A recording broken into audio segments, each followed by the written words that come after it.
Дижитал шилжил бол банк санхүүгийн байгууллагын хувьд ирээдүйн асуудал биш. Харин өнөөдрийн өрсөлдөх чадвар юм.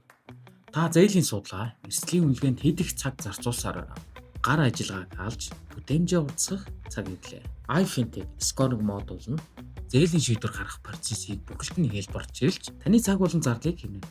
Би салбартай тэргүүлэгч бүрэн болон сайн скорт бүрэн интеграц хийгдсэн. Энэ зээлдэгчийн мэдээллийг хэдхэн секундэд нэгтгэн дүгнэх боломжийг танд олгоно. Хамгийн чухал нь iFinance-ийн iScore маш уян хатан та өөрийн байгууллагын онцлог тохирсон зээлийн шалгуур скоринг болон дүрмийг бидэнд өгөхөд л хангалттай. Бид таны хүснээр системийг автоматжуулж өгөх болно.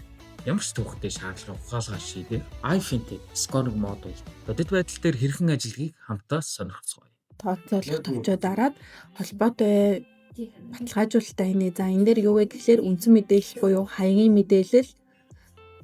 За юун дээр баталгаажуулалт дээр буюу за иргэний үнэмлэх болон скорингтой ашиглаж байгаа одоо төрийн системээс татж байгаа мэдээллүүд бүгд энэ дээр орж ирнэ.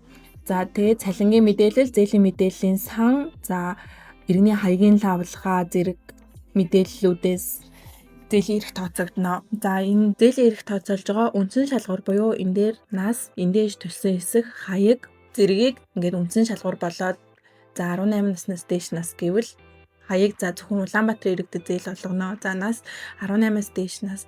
За цалин бодох дундад сар 6 гээд айл ингээд шаардлагуудаа өчнөө. За бид нар тэгээд эднэрийг ингээд яаж агаад сарын дундаж цалин буюу нүуний зээлийн мэдээллийн сангийн лавлгаанаас дундаж цалингийн тооцоолж гаргаж ирнэ. За тэгээд зээлийн мэдээллийн сангаас болохоор сар төлдөг нийт зээлийн хэмжээний тооцоолж гаргаж ирнэ.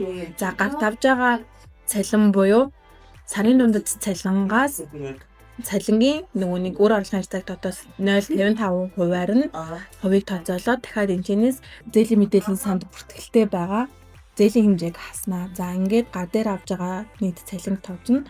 За энэ дээр дахиад Pico оноо юм уу бүрэн оноо ашиглаад энэ скоринг систем дээр ашиглаж болно. За Pico оноо жишээ нь 500-аас энэ аяллалын шаардлага дээр болохоор 500-аас дээш заасан байлаа гэж 500-аас дээш бол гар дээр авж байгаа цалингийн хэмжээгээр зээл үсгэнэ гэдэг шаардлагатай бол гар дээр авж байгаа цалингийнх нь хэмжээгээр зээлийн эрх үүсгэж өгч байгаамаа. За тэгээд мөн мэдээллийн чанартай өөр орлогын бодит харьцааг нь харж болно. За энэ дээр дахиад бид нар орлогын түвшингөөр нь бүлэглээд дахиад энэ оноонуудаа ингээ ашиглаад зээлийн үүсэж байгаа эрхээ тооцоолж гаргаж ирнэ. За энэ үүсэж байгаа эрх маань өөрөө зээлийн бүтээгдэхүүний раундлаад буюу бүхэлчлээд энэ хүн дээр ингээ 810,000 төгрөгийн зээлийн эрх үүссэн байна. Гар ажиллагаанаас татгалзаж өгөгдөлд суурилсан угаалга шийдвэрийг iFinance-тай хамт гаргаарай.